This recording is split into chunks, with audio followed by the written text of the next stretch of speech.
이제 보각보살장을 보죠. 보각보살이여 알아야 한다. 수행하는 말세의 모든 중생이 스승삼을 선지식을 구하려 하면 지견인 바른 사람을 구해야 하고 성문과 영각을 멀리 떠나야 하네. 법 가운데 네 가지 병 제거할지니 상례의 개념, 작지, 인멸 이것이로다. 선지식이 가까워도 교만이 없고 멀리 있더라도 불만이 없이 여러 가지 경계를 지켜보면서 희우하다 마음에서 생각을 내니 그 자리는 부처님이 출현하신 곳. 네. 여기에 그 보각보살장에서는 이제 작지인멸이라는 말을 쓰는데요. 이 수행하는 과정에서 우리가 여러 가지 이제 그 병을 앞에서 이 얘기를 했습니다. 근데 여기는 작지인멸이라고 하는 말은 뭔가 하면은 수행의 방편에 대한 얘기입니다. 수행 방편 이 자체에 대해서 그 잘못될 수가 있다는 거죠. 근데 수행은 이제 우리가 불생불멸한 진리 그 자체하고 성격이 딱 맞아야만이 그게 진짜 수행법이다 하는 겁니다. 그 전에 말씀드렸듯이 불생불멸의 자리에 들어가려면은 불생불멸의 마음으로 가야만이 불생불멸의 자리에 들어가지. 생겼다 사라졌다 하는 마음으로 가면은 불생불멸의 자리에 들어갈 수가 없습니다. 왜? 중간에 마음이 자꾸 바뀌니까. 생겼다 사라졌다 하는 마음을 바뀐다는 얘기다. 그럼 못 들어가는 겁니다. 근데 여기서도 이제 얘기가 그런 이야기입니다. 작지인멸해 가면서도 그 원각, 진리에 딱 맞는 수행을 해 가야 된다는 것을 얘기합니다. 그렇지 않으면은 엉뚱한 길로 간다. 이렇게. 이제 보각보살장부터는 하근기 수정이라 해가지고요. 근기가 아주 낮은 사람들을 들이 깨닫는 부분이다. 이래 보시면 됩니다. 자, 315페이지에 한번 봅시다. 빛이 전체로 두루 비치는 것을 보라 하고 깨달아 널리 밝히는 것을 각이라고 한다. 말하자면 보각이란 뜻은 보름달 같은 지혜가 환하게 빛나고 꽃처럼 아름다운 자비가 빛을 발하여 중생의 혼탕한 번뇌를 비춰서 어리석은 중생을 깨우친다는 의미이다. 이게 이제 보름달 같은 지혜라는 이제 이렇게 이제 아주 표현했습니다. 아주 멋있는 표현. 여기는 지월이라고 이제 이렇게 했는데, 대개 이제 법신, 보신, 화신을 이야기할 때도 이 달을 비유를 많이 듭니다.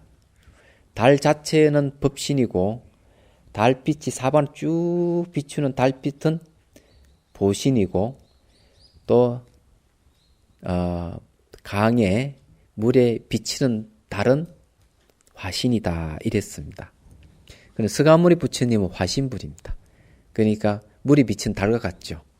그래, 물이 비친 달은 손으로 싹 집어넣어서 건져도 건질 수가 없습니다. 실체하지 않는 거거든요. 그렇지만은 이제 물이 비친 달을 보면 달이 있는 것 같이 느끼시잖아요. 그 마찬가지로 서가모니 부처님 화신불이지 진짜 법신불은 아니다. 이렇게 얘기합니다. 그러면 서가모니 부처님 법신불은 뭐냐? 비로자나 부처님입니다. 비로자나 부처님이 서가모니 부처님의 법신입니다. 말하자면 이제 그렇게 이제 얘기를 할 수 있는데 실제로는 이게 법신, 보신, 화신이라는 게 우리 한 마음이 다 갖춰져 있습니다.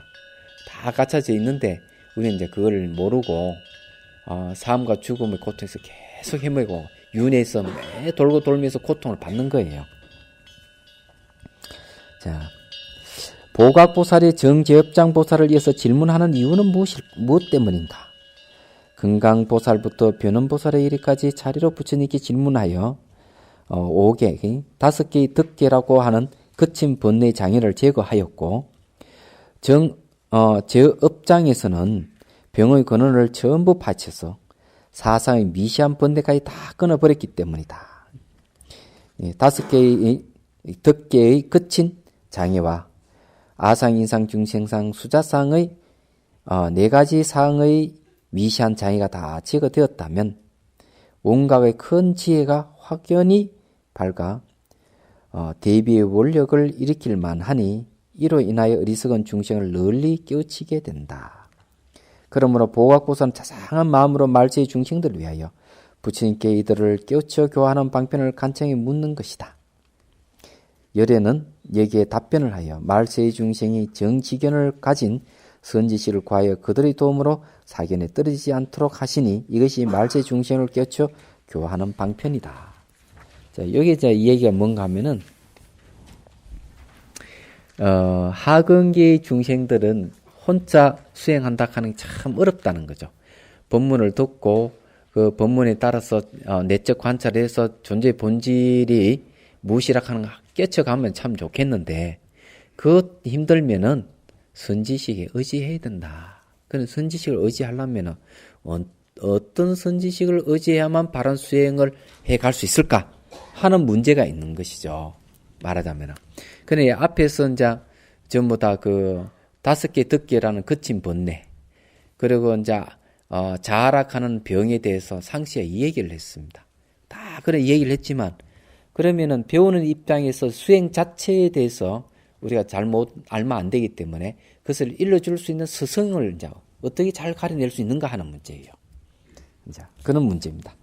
위에서 모돈보살이 먼저 이 법회에 모인 대중을 들을 내세워 수행을 닦아 나가는 방편을 물었는데, 여기에 이르러서는 단지 모돈보살 하여금 마음이 확 트여 완전한 평온을 얻게 하였다라고 말할 뿐이니, 다시 수행을 닦아 나가는 방편을 묻지 않고 유독 말세의 중생을 위해 그들을 깨우쳐 교화하는 방편을 묻는 것이다.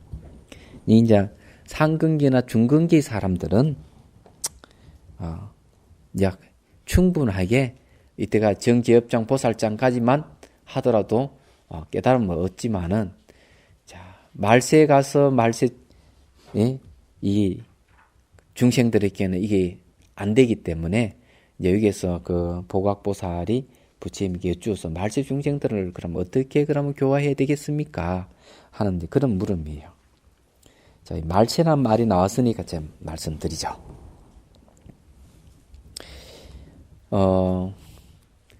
제가 출가할 당시에 되게 내가 미워했던 스님이 한 분 있어요. 그러니까 그때 아주 오래됐죠. 30년도 넘었는데, 여러분 만다라 주인공 이야기 들어봤죠? 만다라 소설요. 거기에 그 주인공 그 스님 이름이 지산이라는 스님이죠. 영화도 나오고 이러는데, 실제로 제가 출가할 때, 그 스님이 왔었던 겁니다. 나중에 이야기 들어보면 그 스님이 바로 만다라 주인공 지산 스님이라 그러더라고요. 또 얼굴도 잘생기고, 영어도 잘하고, 말도 참 잘하더라고요. 제가 왜 미워했는가? 저는 출가하기 전이니까. 절에 와가 술을 마시니까, 술 먹고 오니까 싫어했던 거죠. 술 먹으면 안 됩니다. 그런데 이 스님이 신도들이 와가지고 이런 질문을 했어요. 스님, 말세 하는데 뭐가 말세입니까? 이러는데 이 지산이라는 스님 이야기 듣고 내가 깜짝 놀랐습니다. 뭔가 하면, 말세요? 사람 사는 곳은 다 말세입니다. 2500년이든 3000년 전이든 사람 있는 곳은 다 말세입니다. 옛날에도 그렇고 지금도 마찬가지입니다. 이 이야기를 하는 거예요. 그래서 내가 그 말도 탐보고했습니다. 그때는. 그 의원을 만나보지를 못했어요. 아마 그 영화에 나오듯이, 소설에 나오듯이 속퇴를 했는지, 어디가 눈썹이 파묻혀 죽었는지 잘 모르겠어요. 근데 소문에 그 스님이 지산 스님이라는 그런 말을 들었습니다. 근데 말세가 이제 그런 얘기죠. 이 말세 락하는 게 아주 재미있습니다. 가만히 생각해 보면은. 그런데 보조 스님께서는 뭘 얘기하는가 하면은, 말세가 있는 것은 이 사람들이 그렇게 생각하기 때문에 말세가 있다. 정법에 의지해서 사는 수행자들에게는 말세는 없다. 이렇게 얘기를 합니다. 그러니까 이 말세도 역시 번뇌가 만들어낸 하나의 속성이죠. 말하자면 완전한 평온을 얻게 하였다는 것은 장애가 다하여 깨달음이 드러났기 때문이고, 중생을 깨우쳐 교환한 방편을 간창히 묻는 것은 널리 중생을 깨우치려 하기 때문이니, 정제업장 보살을 이어서 보각보살의 질문하는 까닭은 이 때문이다. 개송으로 다음과 같이 말하겠다. 바른 견해의 모든 일을 받아들이니 평등하여 좋고 싫은 구분이 없네. 네 가지 마음으로 지혜로운 빛, 시방식의 눈먼 중생 강명을 본다. 자, 이 바른 견해가 상당히 중요합니다. 이제 여기서 보각보살장에서는 바른 견해를 내세웁니다. 바른 견해가 있어야 바르게 간다. 그래서 선지식도 제대로 구하고 바른 수행을 해서 바르게 깨달을 수 있다. 이제 이 얘기를 하는 겁니다. 이제 경을 보겠습니다. 이때 보각보살의 대중 가운데서 일어나 부처님 발에 이마를 조아려 예배하고 존경의 표시로 우측으로 3번 돌며 두 무릎을 땅에 대고 두 손을 모으면서 부처님께 살이었다. 자, 이게 이제 우측으로 3번 돌고 무릎을 땅에 대고 이게 부처님 절을 하면서 부처님께 이제 얘기를 했죠. 이거는 부처님에 최대한 공경을 얘기를 합니다. 크게 자비로우신 세존이시여 선병을 시원하게 말씀해 주시어서 모든 보살라 하여금 일찍이 없었던 경계를 얻게 하였으며 마음이 활짝 트여 완전한 평화를 갖게 하셨습니다. 예, 선병, 참선병이라는 걸 얘기했습니다. 선병을 시원하게 얘기해 줬다는 게 뭔가 하면 아상, 인상, 중생상, 수자상 이게 선병입니다. 얘기하자면. 그래서 이걸 시원하게 이제 말씀해 주셔서 너무 고맙다는 얘기죠. 그래서 마음이 완전히 평온을 이제 갖게 됐다. 이제 이렇게 얘기를 합니다. 넘어갑니다. 그렇지만은 이제 마음이 평온을 얻는 건 자리죠. 스스로 자자 이익이, 스스로 자기 이익을 얻는 거죠.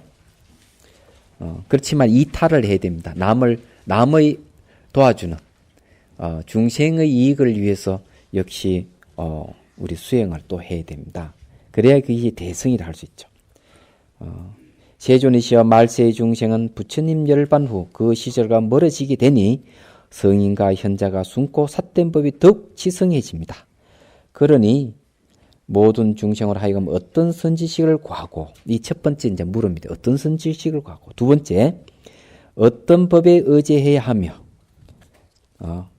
세 번째 어떠한 수행을 하고 네 번째 어떤 병을 제거해야 합니까? 자, 이때 이제 병이라는 건 선병이죠. 이것도 또 이제 병이 나옵니다.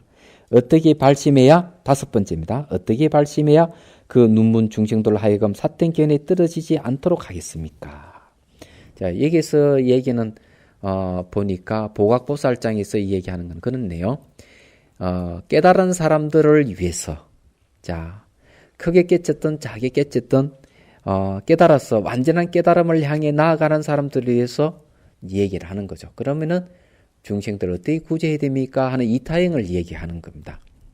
그러면 안으로 이제 마음의 평안을 얻었지만은 선천적인 번뇌가 남아있기 때문에 이타행을 하면서 중생을 구제하면서 이제 미세망념을 없애가는 수행을 해야 되는 거죠. 근데 그 방법을 물었던 겁니다. 여기서 얘기하자면. 그렇지만은 이제 교화받는 중생들은 뭔가 근기가 약하기 때문에 그런 중생들은 어떻게 수행해 가야 되는가 하는 것을 또 알게 되죠. 바른 견해를 갖고 훌륭한 스승을 모시고 바른 수행법을 해야 된다는 거죠. 이 말을 마치고서 오체 투지하며 이와 같이 거듭 3번 청함으로써 부처님 가르침을 간청하였다. 자, 오체 투지는 오체라 하는 것은 머리, 손과 발 이게 오체입니다. 손 2개, 발 2개, 머리. 이 5가지 이 오체를 갖다가 땅에 던진다는 거죠. 투지라는 거는. 땅이 된다는 겁니다. 최대한 자기를 낮추는 걸 얘기하는 겁니다. 정말 이제 진리를, 깨치고자 한다면은 선지식에게는 최대한의 공경의 예를 갖춰야 되고 자유를 낮춰야 됩니다. 그래서 달마스님께서 하시는 말씀이, 예하는 것은 공경의 뜻이요, 배하는 것은 아만을 끊는 것이다. 이랬습니다. 그게 이제 예배한다. 예배라는 말이 그런 뜻이라는 거죠. 그런데 그 예배를 하면서도 머리를 땅에 대지 않고 예배하는 사람들이 있죠. 이런 사람이 아만이 있어서 그런 겁니다. 아예 배울 사람이 스승에게 공경의 예를 표시하지 않고 머리에 힘을 꽉 쥐고 그냥 배우려는 사람도 있거든요. 그런 사람들은 약간 이 머리가 약간 이상한 사람들이에요. 보면은. 근데 앞으로 여러분들도 선지식을 찾아가서 법을 배우려면 그냥 가시면 안 됩니다. 사실은요. 그 이제 뭐 노스님이 좋아하시는 거라든지 뭘 이렇게 다 사서 가서 이렇게 인사를 드리는 것도 괜찮다는 저는 생각합니다. 그렇다고 뭐 큰 게 아니더라도 아주 작은 것이라도 하나의 공경예를 표하는 거죠. 그래 아주 공손해야 되고. 그리고 또 선지식 밑에 배운다면은 선지식을 기쁘게 하려면 어떻게 해야 되는가 하면 자주 물어야 됩니다. 진리에 대해서 자주 묻고 수행이 체험에 대해서 자주 묻고 그래야 됩니다. 그 스승이 멀리 있더라도 그 스승이 멀리 있으면 그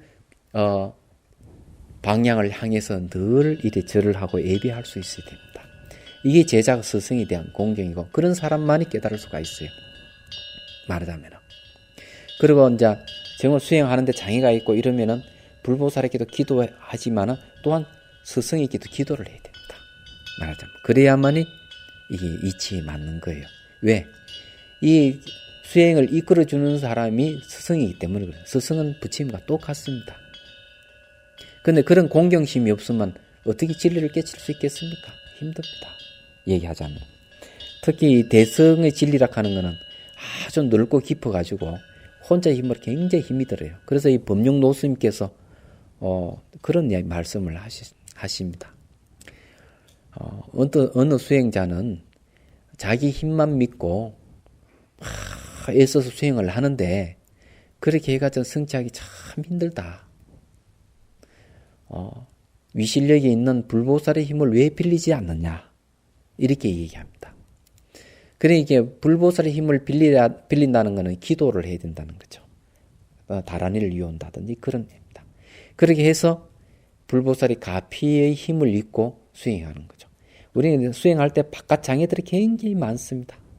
밖으로 들어온 장애는 적어도 1차적으로 뭘로서 그것을 막아야 되는가 하면 계율을 철저히 진입으로 해서 바깥으로 들어오는 마장을 막아야 됩니다. 근데 원효 스님께서 뭘 얘기하는가 하면 계율을 지키지 않으면은 이게 마장이 된다는 건데 귀신이 희롱을 한다든지 빙의가 된다든지 이렇게 괴롭힌다는 거죠. 그런데 우리 계를 받게 되고 계를 지키게 되면은 선신이 보호해 주게 되고 도로는 전부 다 마장을 막아준다는 겁니다. 두 번째는 뭔가 하면 불보살이 기도를 해야 됩니다. 기도해가 가피를 입으면 더 좋습니다. 그래서 초발심 자경문에도 보조스님께서 하신 말씀이 능내 소래가 진성 연기한다 이렇게 얘기합니다. 능히 애를 드리는 자와 애를 받는 자가 참 성품 연기하는 것이다. 그러니 기도한다 하는 것은 뭔가 하면 바로 불보살과 기도하는 자의 관계가 참 성품이 연기한 걸 얘기합니다. 그 자체가 진리라는 얘기죠. 연기라 하는 것은 분리되어 있지 않다 이런 얘기입니다. 그러니 그렇게 했을 때 우리 마음이 말이죠. 다져지고 외부로 들어오는 장애를 막을 수가 있습니다.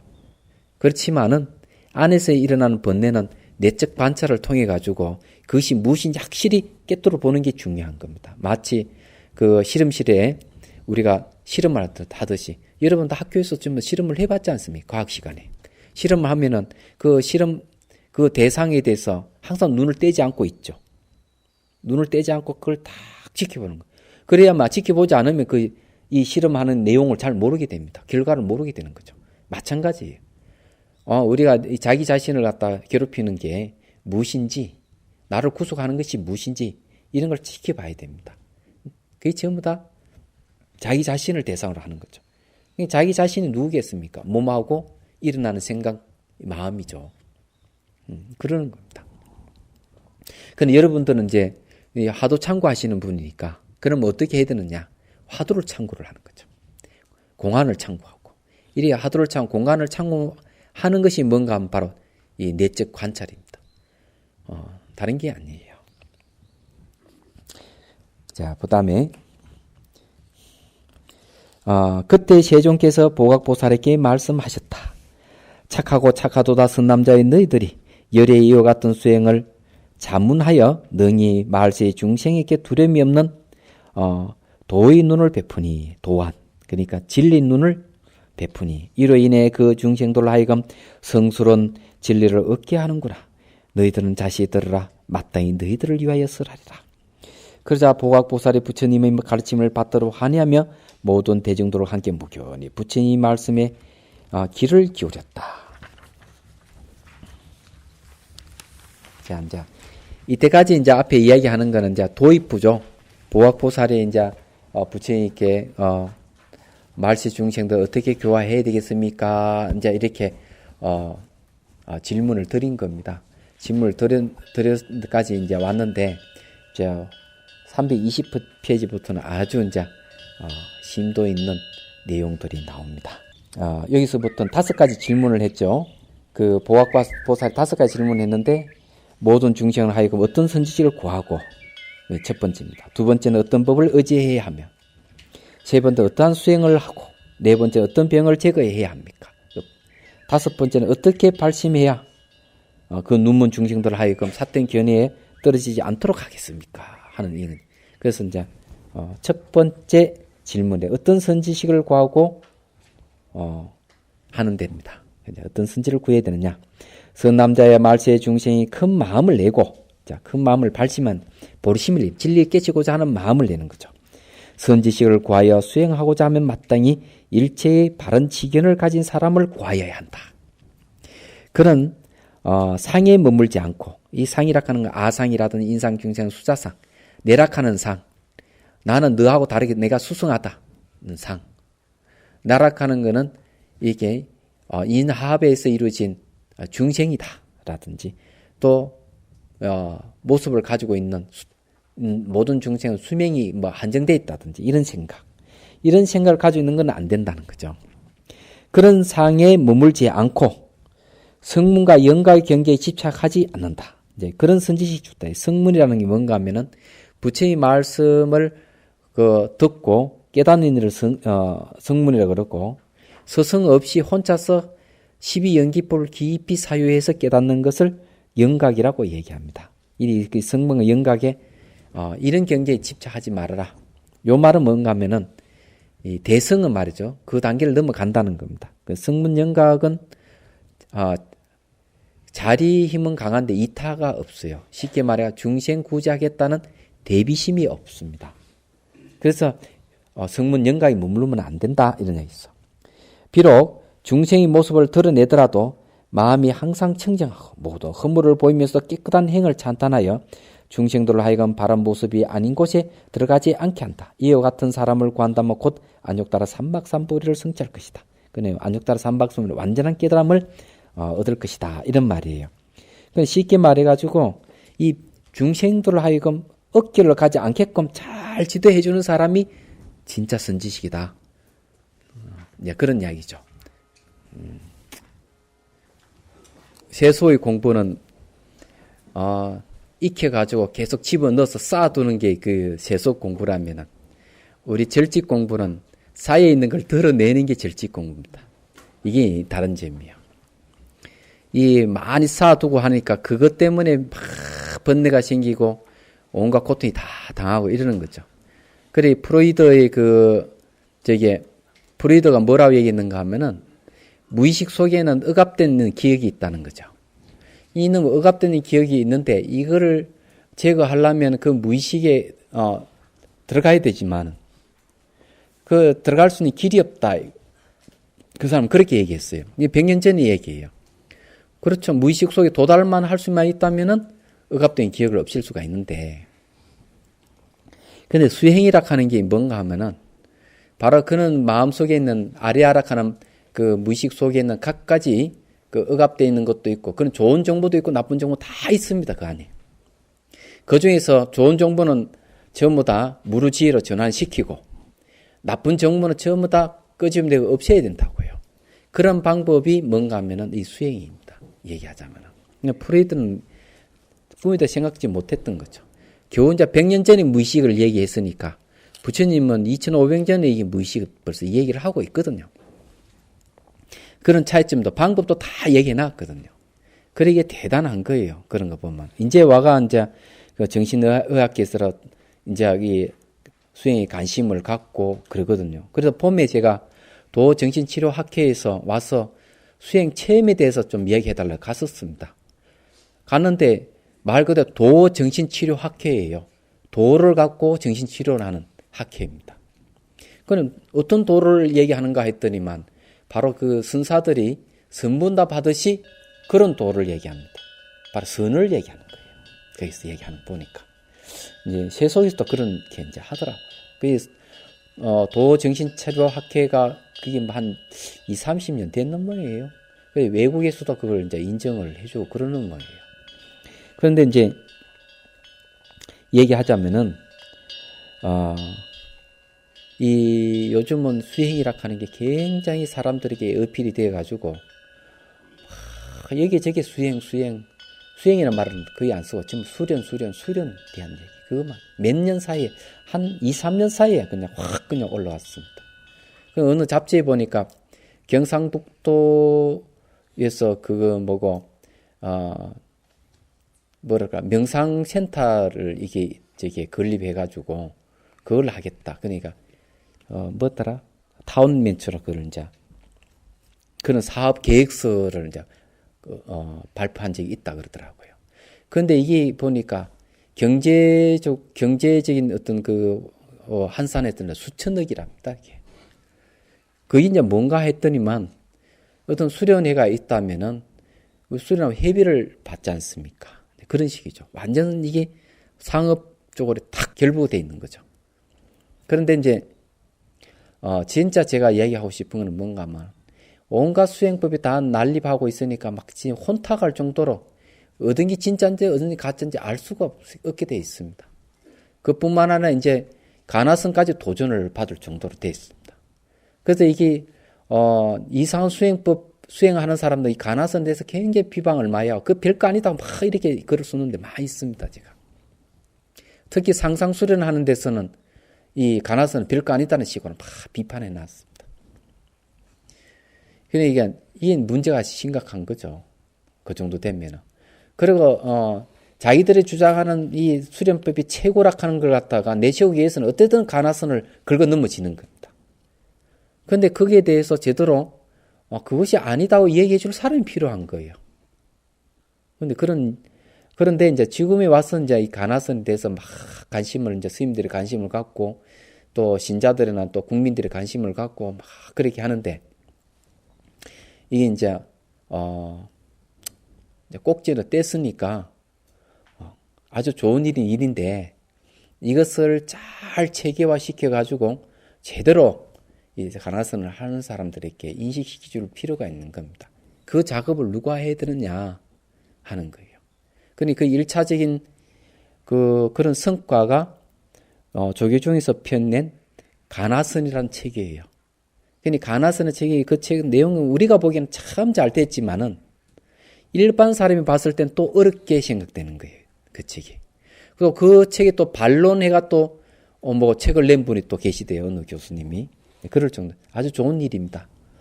근데 앞으로 과제는 참 많습니다. 이제는 이 수행에 대한 마음을 가졌다면은 그 바른 길을 제시해주는 그런 책이 또 나와야 되지 않느냐 이런 생각인데 그게 현대어로 쉽게 접근할 수 있도록 해설서가 필요하다는 거죠. 자, 그런 것 중에서 이제 우리가 경전 공부하는 것도 아주 좋은 하나의 그게 될 수가 있습니다. 경전을 제대로 보면은 이 가나선에 대해서 왜 그런 수행이 나올 수밖에 없는가 하는 것에도 잘 이해하게 되고 또 거기에 이르는 방법을 잘 구사할 수 있는 그런 일도 계기가 안 되겠나 하는 그런 생각입니다. 자, 정지견에 대한 얘기 나왔는데 선지식을 어떠한 선지식을 구해야 되느냐, 그 바른 지견을 가진 사람을 선지식을 구해야 된다 이런 얘기를 했죠. 그 정지견이라 하는 게 이제 뭔가 하면은 단견과 상견에 떨어지지 않는 사람. 단견이라 하는 것은 바로 요즘 말은 허무주의를 얘기하고 상견이라 하는 것은 절대주의를 얘기합니다. 근데 허무주의라 하는 것은 뭔가 하면은 대개 허무주의 빠지는 사람은 이 상상 수련해가지고 몸을 때려 부수고 없애는 그런 수련을 한 사람. 제가 수련이라는 말을 하는 걸 잘 여러분 들으셔야 돼요. 수행하고 수련은 다릅니다. 수련이라 하는 것은 몸을 단련하는 거고 수행하는 행은 까름업이거든요. 행을 닦는다 이런 뜻이에요. 그래서 여러분들이 우리가 만일에 절에서 수련한다 이러지 말 차라리 수련하보다 수심한다 이런 말이 맞는 겁니다. 수행한다 이런 말이 맞아요. 그런데 수련해라 하는 게 가만 보면은 그런 의미가 달리 되게 뭐 기공하는 사람이라든지 이게 무술을 하는 사람이라든지 이런 사람들에게 어울릴 말들이 수련이란 말은. 그런데 우리가 삶과 죽음 문제를 해결하려는 수행의 입장에서 봤을 때는 수련이라는 말은 맞지 않지 않느냐 그런 생각이 듭니다. 연자가 단련 연자거든요. 우리는 꿰뚫어 보는 것이지 단련하는 건 아니거든요. 몸을 단련한다 그게 아닙니다. 그래서 이 수련해야 하는 말은 좀 지양해야 할 필요 있고 구분해야 할 필요가 있다 이런 생각을 가지게 됩니다. 그래서 이게 지금 수많은 그런 수련법 때문에 막 혼탕해지고 이러는데 이걸 우리가 확실하게 공부를 해서 좀 해야 됩니다. 자, 거기에 322페이지로 넘어갑니다. 말세의 중생이 이와 같은 사람을 만나면은 공양을 올리되 최선을 다해야 할 것이다. 자, 이 공양을 올리라는 말이 나오죠. 이 공양이라 하는 건, 공양은 어떤 의미를 갖고 있는가 하면 바로 정성의 표현입니다. 희생의 의미이기도 합니다. 나를 버리는 의미가 있습니다. 공양 올린다는 것. 그래서 이게 신자들이 스님께 공양 올리는 것도 마찬가지예요. 이 공양 올린다 하는 자기 버림의 실천입니다. 그래서 이거는 이제 뭔가 하면은 배울 자세가 됐습니다. 내락한 걸 내세우지 않겠습니다. 이런 뜻이 있습니다. 이게요. 그 선지식은 행주자화에서 항상 청정함을 드러내며 여러 허물을 보이더라도 마음에 교만이 없으니, 자, 이게 이제 이 말은 뭔가 청정을 드러내며 여러 허물을 보이더라도 마음에 교만이 없다 이렇게 얘기를 하고 있습니다. 이게 이제 무슨 얘기인가 하면은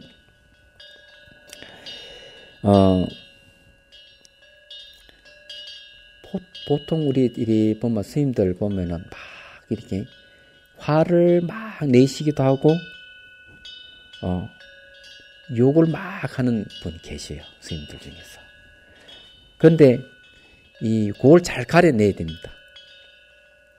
그냥 화를 내고 욕을 하는 것이냐,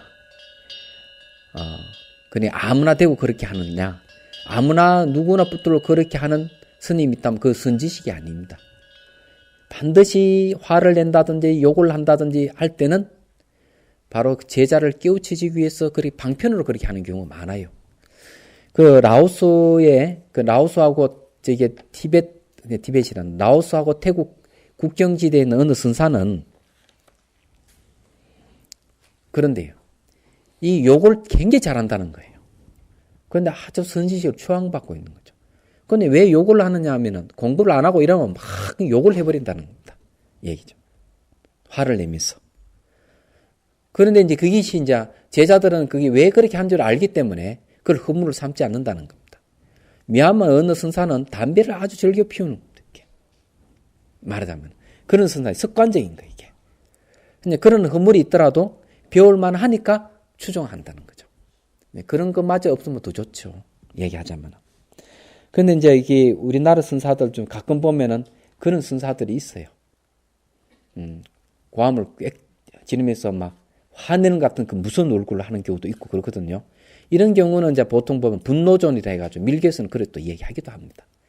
제자를 가르쳐서 제자를 깨우치기 위해서는 수단과 방법을 안 가리는 겁니다. 얘기하자면은. 근데 거기에 이제 그런 허물을 보이는 거예요. 그렇지만은 마음에는 그런 교만이 없다는 거예요. 여기 특징적이 스승이 갖고 있는 특징이 그겁니다. 그런 거죠. 원효 스님의 이장이라 하는 글에 보면은 뭐가 있는 거예요? 아라한에 대한 얘기를 하는데, 아라한은 습기장이 있다 그랬습니다. 습기 장애가 있다. 이런 말을 해요. 아라한의 습기 장애가 뭔가 했더니 그 내용이 이런 내용입니다. 예, 부처님 당시 이제 있었던 얘기인지 모르지만, 원효 스님 말씀이 아주 부잣집 아들로 태어난 사람이 있는데, 집이 아주 부자예요. 그러니까 집에 있을 때는 사람들 하인 뿌릿하고 아주 위세가 당당하고 이런데, 이분이 뜻한 바가 있어서 출가를 했습니다. 출가를 해가지고 수행을 아주 잘해가지고 아라한이 성자가 된 거예요. 아라한이 됐는데. 근데 아라한이 됐는데, 이 아라한은 어떤가 하면은, 이 치아를 떠내서 씩 웃는 거예요. 웃고, 사람들을 마치 말투가 하인 부리듯이 그런 말투를 막 하고 행동을 하는 겁니다. 그런데 실제로 그 아라는 모습엔 그는 허물이 되지만 마음에는 번뇌가 없다 이랬습니다. 그래 습관적으로 그걸 할 뿐이다. 그런 습관을 습기장이라 하는 겁니다. 얘기하자면. 여러분 그 경허스님 이야기 잘 아시죠? 경허스님 이야기를 일화를 듣죠. 이건 더 전에 온 이야기인데 통도사 어느 강사 스님이 경허 스님을 초청을 했습니다. 그러면 경허 스님 원래 강사 출신이에요. 모르는 거 다 아시는 분입니다. 아주 다학박식한 분이고 그렇죠. 그래가지고는 다 모시고는 술 사주고 고기를 사줬어요. 배우기 위해서. 그래가지고 날마다 경전을 펴놓고 모르는 걸 계속 묻고 질문하고 계속 배웠습니다. 그리고는 이제 한 일주일 지나고 난 뒤에 경전을 탁 듣고 강사 스님이 정색을 하면서 이 얘기를 했습니다. 스님, 부처님은 술 먹지 말고 고기 먹지 마라 했는데 스님 왜 드십니까? 정색을 물었다는 거죠. 그러니까 경허 스님이 깜짝 놀라며 뒤로 물러서면서 여기 정색을 하면서 하는 얘기가 스님, 이건 제 전생의 습입니다. 그러니까 경허 스님 전생의 습이 나왔다는 얘기죠. 이게. 그런 이야기가 그런 일을 하가 전해 내려옵니다. 여러분 경허 스님 흉 내지 마세요. 옛날에 저기 역경사 중에서 유명한 구마라지바가 있는데 이 구마라지바는 경제를 참 변경을 많이 했죠. 그런데 이제 계행에 좀 문제가 있었던 거죠. 왕이 이 구마라지바가 언제 천재니까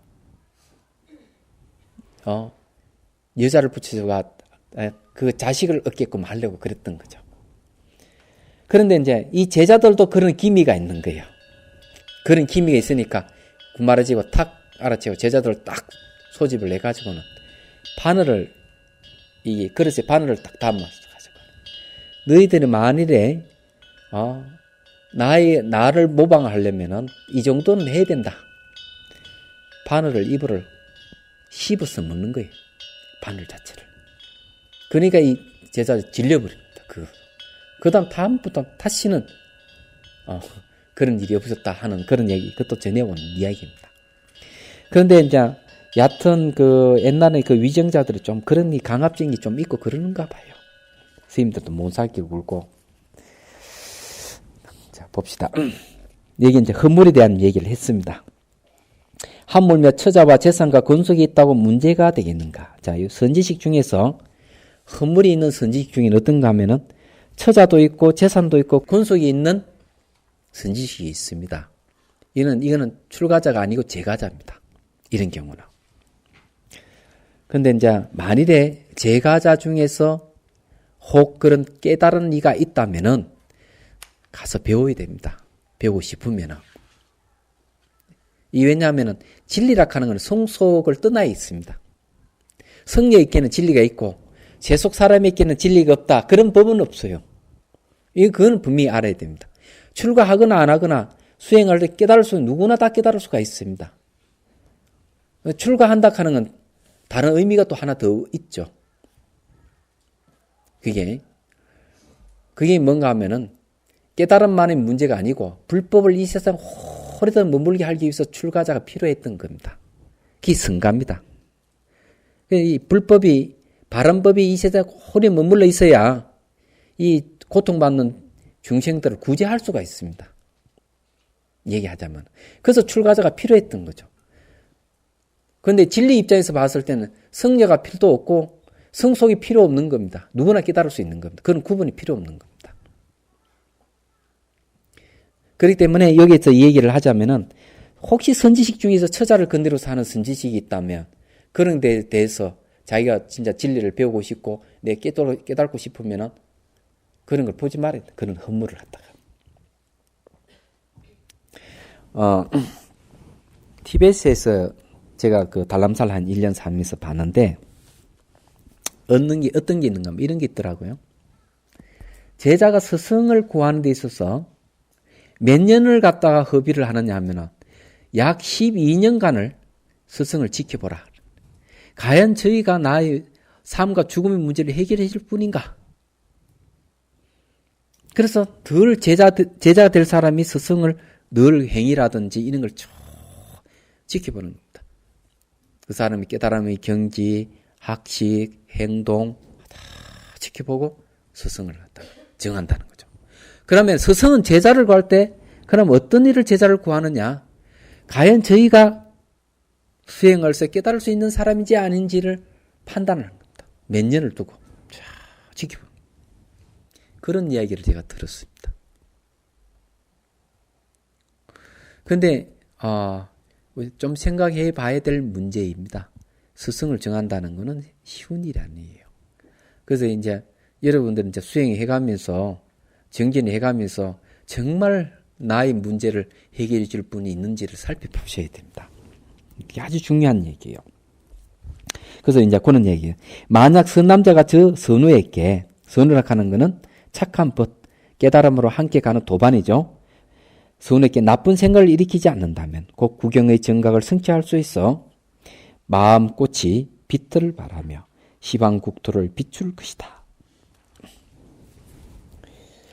자, 이게 수행하는 이 이제 선남자가 자, 지도를 해줄 선우, 선지식께 나쁜 생각을 일으키지 않다면은 않고 나쁜 생각이 뭐면 이 처자를 건드리고 허물이 있다 이런 생각을 갖지 않는다면 그러니까 허물을 보지 않고 바른 법만 본다면 이런 거죠. 그래서 거기에 치문에도 스승도 두 종류의 스승이 있답니다.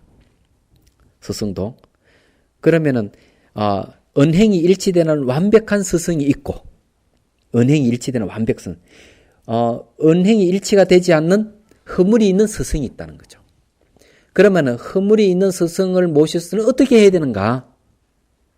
허물을 보지 말라고. 그 스승이 갖고 있는 법을 봐라. 이렇게 되어 있습니다. 지문에. 근데 허물을 보면 수행을 못 합니다. 그런 게 있어요. 여러분 그런 건데 도반도 보면은 허물이 좀 있긴 있지만은 뭔가 조금 그 깨달음 경지가 있고 이러면은 허물을 보지 말고 그걸 보셔야 됩니다. 그래야만 여러분들이 그런 분들하고 대화를 하고 같이 정진하고 이래 했을 때 소득이 있는 거예요. 이야기하자면. 근데 여기 내용도 그런 내용입니다. 아주 좋습니다. 선지식을 구하려면은 그런 선지식을 구해야 되겠죠. 휴식하겠습니다.